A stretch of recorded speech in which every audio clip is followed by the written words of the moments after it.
নির্ধারিত সময়ের মধ্যে শ্রমিকদের বেতন বোনাস পরিশোধ না করায় 12টি কারখানার মালিকদের বিদেশ যাত্রায় নিষেধাজ্ঞা দিয়েছে অন্তর্বর্তী সরকার।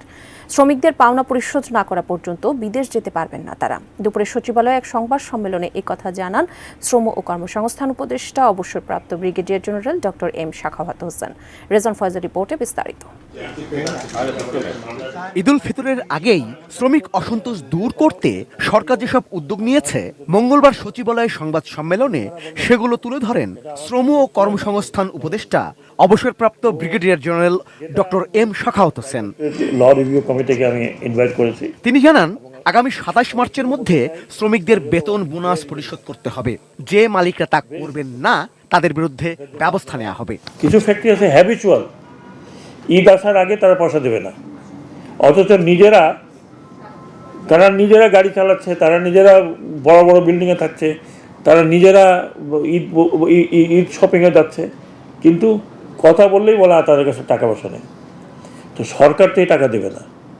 সরকার তো ফ্যাক্টরি এতদিন ফুর্তি করেছেন, এখন ব্যাংক তাকে পয়সা না দিলে সেটা কি গভর্নমেন্ট তাকে পয়সা দিবে? আমরা দিব না।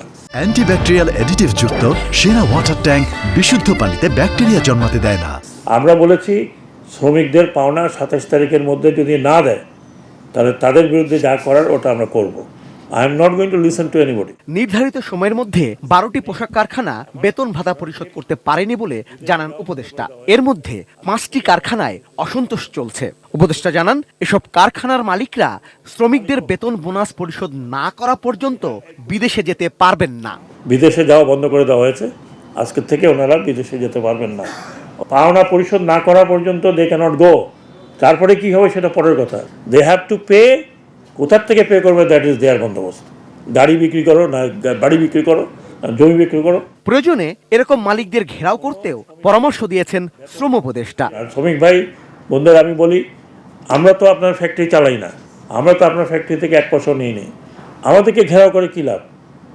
আপনি ঘেরাও করেন, মালিককে ঘেরাও করেন, আপনি ঘেরাও করেন ওই ব্যাংককে ঘেরাও করেন, যেই ব্যাংকে আমরা অলরেডি যেই ইনসেন্টিভের টাকাগুলো রিলিজ করতে বলেছি, যে মালিকদের পক্ষে টাকাটা রিলিজ করো যাতে সেটা বেতন ভাতা দিতে পারে। ন্যায্য দাবি নিয়ে কথা বলতে শ্রমিক নেতাদের প্রতি আহ্বান জানিয়ে ডক্টর এম সাখাওয়াত হোসেন বলেন, অন্যায্য আন্দোলনকারীদের বিরুদ্ধে ব্যবস্থা নেওয়া হবে।